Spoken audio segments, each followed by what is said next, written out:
आता राहिलेले आमदार साहेब बबनदादा शिंदे हे विधानसभेच्या निवडणुकीमधून माघार घेणार असल्याची त्यांनी घोषणा केली आहे। या पाठीमागचं कारण तरी नेमकं काय आहे पाहूया। राज्यातील राजकीय पक्षांना विधानसभा निवडणुकांचे वेध लागलेले आहेत। त्या दृष्टीने सर्व राजकीय पक्षांनी तयारी सुरू केली आहे। विधानसभेला उमेदवारी मिळावी यासाठी आजी माजी आमदारांसह इच्छुकांच्या रांगा लागलेल्या असताना पश्चिम महाराष्ट्राच्या राजकारणातून मोठी अपडेट समोर येते।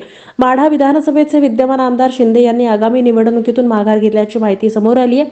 विशेष म्हणजे त्यांनी आपले पुत्र आणि सोलापूर जिल्हा दूध संघाचे अध्यक्ष रणजित शिंदे यांना उमेदवारी देणार असल्याची घोषणा केली आहे। बबन शिंदे हे सलग 6 वेळा माढा विधानसभा मतदारसंघातून निवडून आलेले आमदार सध्या ते अजित पवार यांच्या गटात आहेत। राज्यात विधानसभा निवडणुकांचं वारं वाहू लागल्यानंतर आपले पुत्र रणजित शिंदे यांना विधानसभेची उमेदवारी देण्याची त्यांनी घोषणा केली आहे।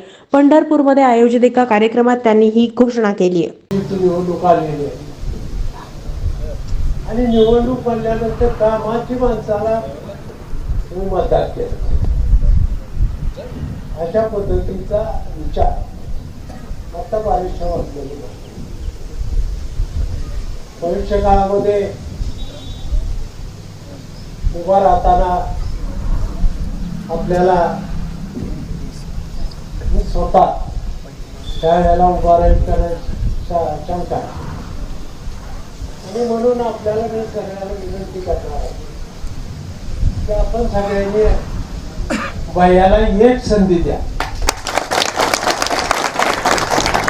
5 वर्ष बघा, आता येणारी सगळी नवी जुनं कोण आता रिंगणात येणारी जी आहे ती सगळी नवी आहे आणि या नव्यामध्ये भैयाला फक्त एक संधी द्या आणि 5 वर्षात काय काम होतंय काय नाही ते बघा।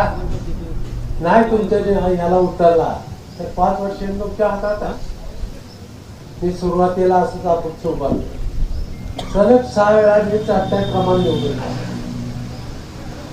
कारण कामामुळे मी निवडून आलो।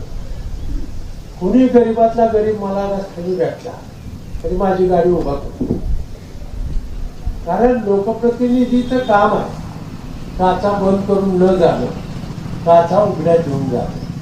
तर त्या दृष्टीनं माझा प्रयत्न आहे आपल्या सगळ्यांनी विनंती करेल की आपण सगळ्यांनी उद्याच्या निवडणुकीमध्ये आमच्या पाठीमागे उभा